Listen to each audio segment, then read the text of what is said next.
Hello guys, welcome back to my YouTube channel. അപ്പോൾ നമ്മൾ ഇന്ന് ഒരു വൈറ്റ് സോസ് പാസ്ത ഉണ്ടാക്കുന്ന വീഡിയോ കേട്ടോ.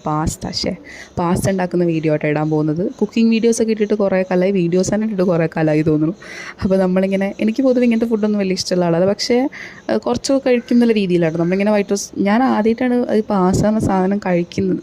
വീട്ടിലുണ്ടാക്കിയിട്ടാണെങ്കിലും പുറത്തു പോലും നമ്മളത് മേടിക്കില്ല. അപ്പോൾ നമ്മൾ ആദ്യം ഇങ്ങനെ പാസ്തയ്ക്ക് ഇങ്ങനെ വേവിക്കാനൊക്കെ വെച്ചു. കുറേ സമയം വെക്കണം എന്ന് വിചാരിച്ചു, പക്ഷേ 14 മിനിറ്റ് വെച്ചു. 10-12 മിനിറ്റ് എന്നൊക്കെ ആയിരുന്നു നമ്മൾ യൂട്യൂബിലൊക്കെ നോക്കിയിട്ടാണ് നോക്കിയത്. അതിനുശേഷം നമ്മൾ ബട്ടറൊക്കെ ഇട്ട് പാനൊക്കെ കഴുകി ബട്ടറൊക്കെ ഇടാൻ നോക്കുവാണ്.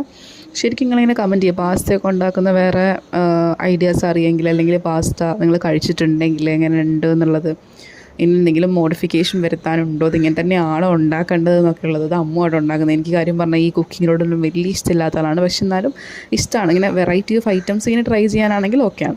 അതിനുശേഷം നമ്മളിങ്ങനെ വെളുത്തുള്ളിയൊക്കെ ഇട്ടു. ആ ബട്ടർ ഇങ്ങനെ മെൽറ്റായി വന്നപ്പം പിന്നെ ഇങ്ങനെ നമ്മൾ ചില്ലി ഫ്ലേക്സ് ഇല്ലാത്തതുകൊണ്ട് നമ്മൾ ആ വറ്റൽമുളകിൻ്റെ സാധനം ഒടിച്ചിട്ട് അതിൻ്റെ അന്ന് എടുത്തത് കേട്ടോ. ചില്ലി ഫ്ലേക്സ് കടയിൽ നിന്ന് മേടിക്കാമെന്ന് വെച്ചിട്ട് കിട്ടിയില്ല.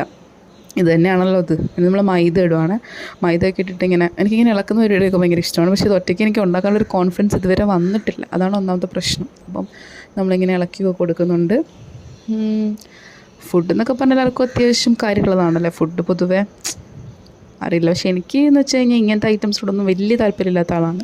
അത് നമ്മളതിനകത്ത് പാലൊക്കെ ഒഴിക്കുന്നുണ്ട്. ഞാൻ ഈ സാധനം ഇങ്ങനെ വീഡിയോസൊക്കെ കാണുന്ന സമയത്ത് ഞാനിങ്ങനെ കണ്ടിട്ടുണ്ട്, അപ്പം നമ്മൾ കഴിക്കണമെന്ന് തോന്നും, പക്ഷെ എന്നാലും അങ്ങനെ അതിൻ്റെ ഇൻറ്റൻസ് ആയിട്ടുള്ള ആഗ്രഹമൊന്നും അങ്ങനെ വന്നിട്ടില്ല ഇതുവരെ. പിന്നെ ഇവിടെ നമ്മൾ ക്യാൻറ്റീനിൽ പോയ സമയത്ത് നമ്മളിങ്ങനെ പാസ്ത കണ്ടപ്പം നമ്മൾ പറഞ്ഞു ഓക്കെ നമുക്ക് ഉണ്ടാക്കി നോക്കാം, ശരിയാവോ ഇല്ലയോ എന്ന് അറിയത്തില്ല. അപ്പോൾ നമ്മളതൊക്കെ ഇട്ടിട്ട് ഇങ്ങനെ ഈ ഒരു പരുവത്തിലാണ് സമയത്ത് നമ്മൾ പാസ്ത അതിനകത്ത് ഇട്ടിട്ട് കേട്ടോ. ഉപ്പൊക്കെ നമ്മൾ പിന്നെ അത്യാവശ്യം ചേർത്ത് കൊടുക്കണം എന്ന് തോന്നും കേട്ടോ. പിന്നെ ഇടയ്ക്ക് നമ്മളിങ്ങനെ പാലും ഇതൊക്കെ അതിൻ്റെ കൺസിസ്റ്റൻസി അനുസരിച്ച് നമ്മൾ ആഡ് ചെയ്ത് കൊടുക്കുന്നുണ്ട്.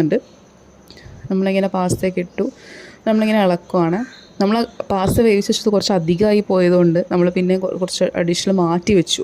അതിന് ശേഷമാണ് നമ്മൾ ആവശ്യമുള്ളത് മാത്രം എടുത്തിട്ടു കേട്ടോ. എന്നിട്ട് അവസാനം നമ്മൾ കുറച്ച് കുരുമുളകൊക്കെ അത് വെതറി. ഇതാണ് ഇപ്പോൾ നമ്മൾ പാസ്ത എന്ന് പറയുന്നത്. എനിക്ക് സത്യം പറഞ്ഞു കഴിഞ്ഞാൽ ഇത് ഇഷ്ടപ്പെട്ടില്ല. അപ്പോൾ നിങ്ങളിത് ഉണ്ടാക്കിയിട്ടുണ്ടെങ്കിൽ കഴിച്ചിട്ടുണ്ടെങ്കിൽ പറയാം. അപ്പോൾ അത്രേ ഉള്ളൂ. ടാറ്റാ.